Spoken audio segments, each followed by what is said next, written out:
pagbaha. Sa bayan ng Bacoor, daang-daang pamilya ang inilikas at maraming motorista ang naperwisyo. At live mula sa Bacoor, Cavite, nangunguna sa balita si Gary De Leon. Gary, marami pa rin ba ang stranded na motorista dyan? Ses, maraming motorista ang na-stranded. Mula kasi sa Zapote, patungo ng Bacoor, Cavite, baha. Ang iba nga, ginawa na lang nila, iniwan ng mga sasakyan sa ibabaw ng flyover para naman mailigtas sa mga ito. Sa Aguinaldo Highway naman, sa Bacoor, Cavite pa rin, mistulang dagat na ang kalsada. Maraming establishmento ang sarado rin.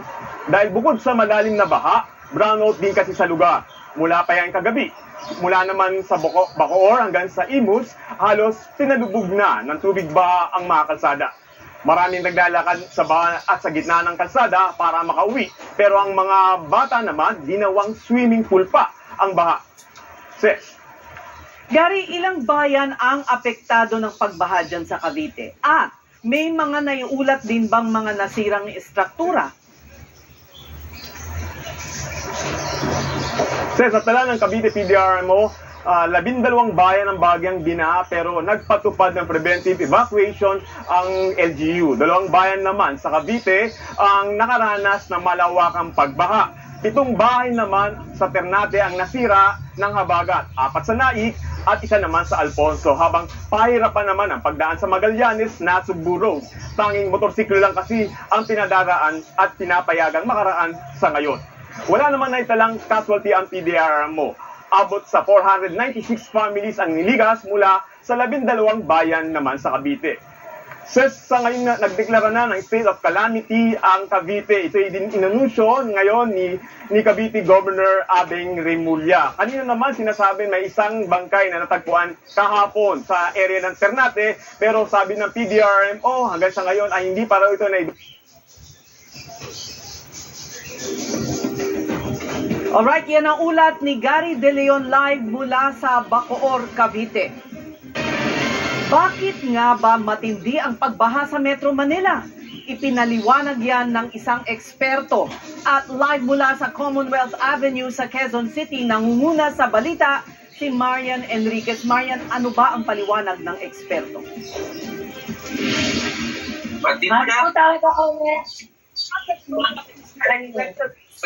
Thank you. Wala.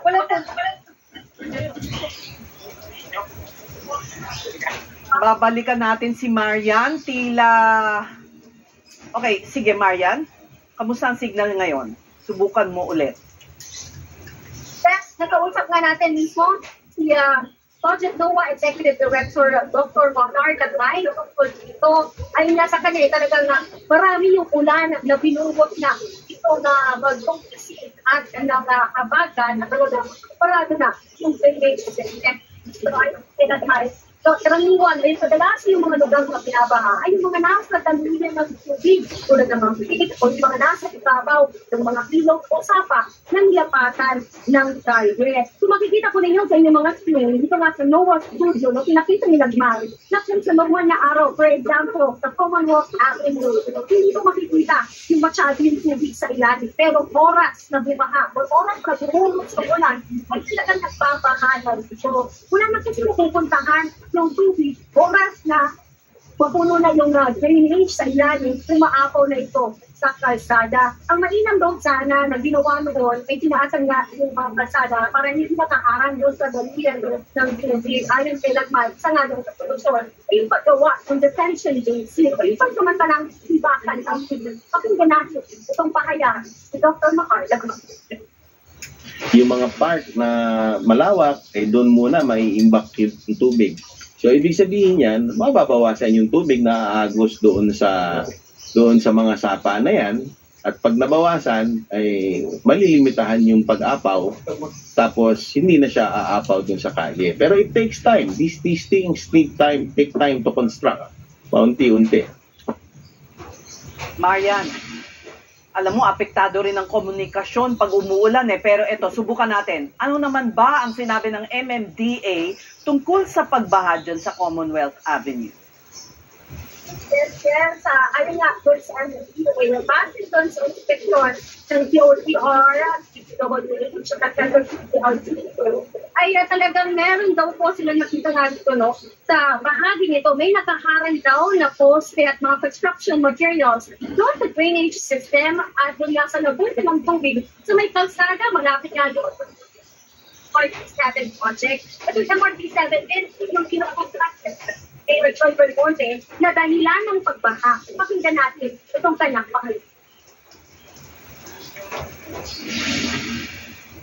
Na binabahan na ay nung inimbestigahan po natin, may kinalaman po sa pagpapatayo ng mga bagong infrastrukturang programa ng ating pong national government like the MRT7 at yung mga ginagawang iba't ibang flood control programs ng DPWH na maaring hindi pa nila natatapos o kaya hindi masyado nilang napag-isipan.